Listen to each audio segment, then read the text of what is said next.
Так, слово предоставляется представителю государственного учреждения «Кызмат» при управлении делами президента Досалиева Эрнеста Куанышбековича.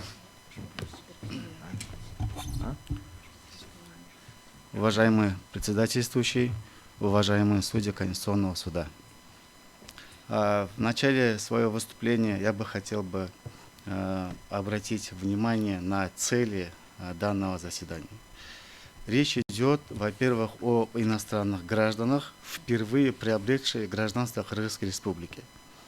Если сторона обращения беспокоена судьбой за граждан, которые приобрели наше гражданство, и те граждане пребывают в благих целях, то данная норма нисколько их не затрагивает.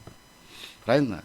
Если человек, иностранный гражданин, занимается инвестиционной деятельностью, ничего не нарушает, за собой преступных следов не имеет, на что тогда ему за что утрачивать гражданство, прекращать его гражданство. Соответственно, он будет пребывать, дальше заниматься своей жизнью.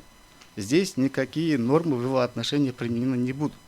В данном случае речь идет о лицах, которые на момент приема в гражданство скрыли свою преступную деятельность, которая становится известна правоохранительным органам только после приема в гражданство. В данном случае я хочу отметить о том, что законодательство Кыргызской Республики в сфере гражданства, оно довольно мягкое, в силу наличия ряд соглашений с рядами стран, то есть которые упрощает порядок приема в гражданство, в процессе которого проверочные мероприятия в отношении принимаемого человека в гражданство могут быть недостаточны, поскольку есть соглашение, стоящее выше всех законодательства нашей страны. Вот. И касательно прекращения гражданства, международное право практикует прекращение. Мы знаем ряд стран, где даже есть прекращение гражданства по административным правонарушениям. Речь не идет о причастности преступным элементам, представляющим угрозу национальной безопасности. Для того, чтобы понимать прекращение гражданства, мы должны понимать, как осуществляется прием гражданства. Разрешите я коротко разъясню прием гражданства. Гражданство Кыргызской Республики подается, человек, иностранное лицо, обращается в государственное учреждение «Кызмат», предоставляет, если это по линии, если есть сотрудничество, соглашение, то очень мало документов, то есть там документы, которые удостоверяют его личность, справка о несудимости с нашей стороны. На основании этого он уже может полностью ходатайствовать о приеме в гражданство. В таком случае мы берем это материалы ходатайства, направляем в компетентные органы, то есть в МВД и ГКНБ. И после мы ждем их заключения. Насколько мне известно, у них по оперативным учетам проверяется, если в отношении человека, который принимается в гражданство, компрометирующий материал отсутствует, то они нам возвращают материалы положительным заключением, которых мы направляем в комиссию. Комиссия в составе отдельных руководителей министерства ведомств принимает решение, заносит президенту на указ. Вот. В данном контексте хотелось бы отметить о том, что, как я уже до этого сказал, ввиду срочности, то есть по соглашениям наше законодательство предусматривает 6-месячный период приема в гражданство. То есть настолько короткие сроки, в процессе которого невозможно, допустим, получить достоверную информацию о лицах, возможно, имеющих причастных к преступным элементам. Вот только в таких случаях будем мы сейчас рассматривать понятие как прекращение. Для того, чтобы для прекращения гражданства мы должны понимать о том, что этот материал возбуждается, инициируется со стороны МВД и ГКНБ на основании имеющихся материалов. То есть голословно сказать или направить одно письмо для того, чтобы прекратить его гражданство, это невозможно, поскольку данные материалы собраны, оно выносится следователь, то есть следственные органы, они выносят постановление, которое вместе с собранными материалами за подписью исключительно руководителей этих организаций. Хочу обратить ваше внимание на то, что эти материалы будут подписываться только председателем ГКМ и министром, даже не его замами, разве что в их отсутствии. Понимаете, настолько оно важно, то есть имеется в виду порядок, он не такой простой.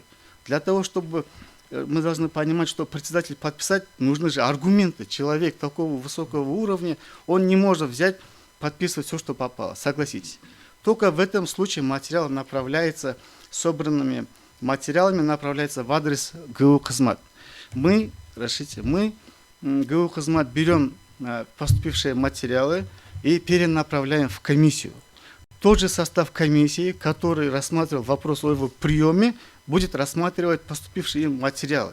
Эти материалы, как мне известно, должны быть подтверждены доказательствами той страны, откуда этот человек прибыл. Понимаете? То есть тоже здесь, допустим, он нарушил какие-либо правонарушения, и рассматривать так не пойдет. Для того, чтобы был явный пример, разрешите, я приведу вам пример. Например, все мы знаем, что в марте 2024 года в России, в Крокус-Сити, произошел террористический акт, который унес жизни больше 50 человек. Правильно? 45 человек где-то погибло, больше 600 человек получили ранения. В рамках этого расследования к ответственности были привлечены 45 человек. 45 человек, они были задержаны. Большая часть которых задержание было осуществлено за 6 месяцев. То есть сразу достоверно получить информацию, это тоже требуется время. Это путем допросов, установления вот таких личностей, они в течение 6 месяцев установили всех лиц, причастных к этому. Например, теракт произошел в марте 2024 года. После теракта, представим себе картину, не дай бог, конечно, но тем не менее, человек приезжает в Кыргызстан, подает на гражданство. В марте 2024 года законодательство предусматривает прием гражданства 6 месяцев по соглашению. В таком случае мы принимаем человека в гражданство, гражданина Российской Федерации.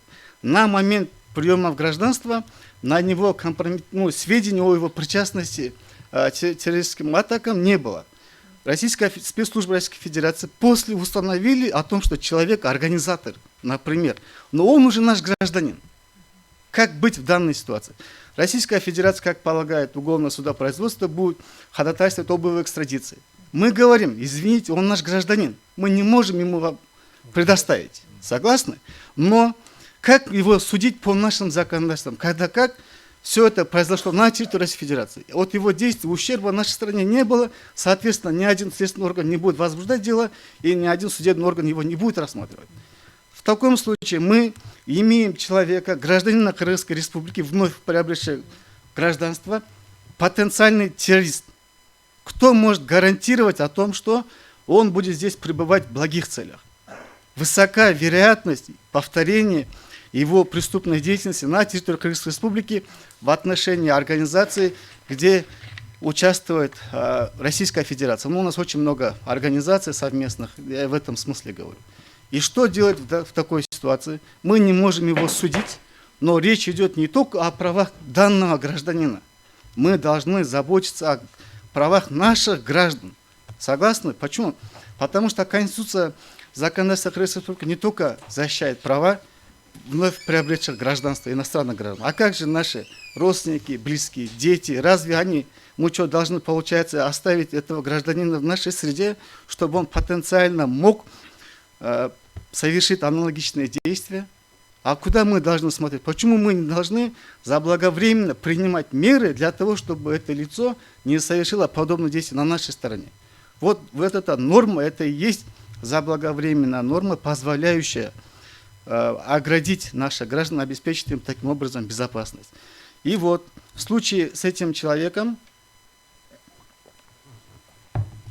российская сторона, я условно говорю, по меморандуму, в общем, они направляют запрос нашим органам, правоохранительным органам, где в доказательствах приводятся показания, например, говорю, о том, которое подтверждает его причастность к Крокус-Сити. Например, говорю.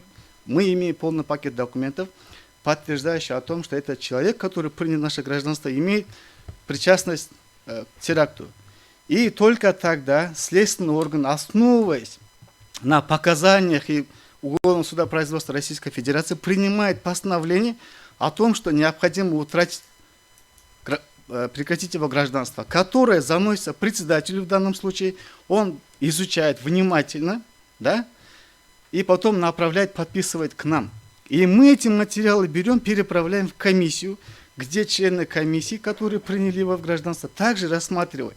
Если они посчитают о том, что приведены достаточные доводы о том, что этот человек действительно может представлять угрозу национальной безопасности, в таком случае они принимают заключение об утрате, которое в последующем на утверждение заносится президенту. Весь алгоритм происходит таким образом. Хочу отметить, как было сказано до этого представителям комиссии при президенте, на самом деле эта норма действует уже год, но никто этим не пытается злоупотреблять, поскольку в течение этого года, после того, как данная норма была принята, ни одного факта прекращения гражданства нету. То есть мы это не рассматриваем как потенциальный инструмент применять гражданам не в угоду нашей стране. Нет.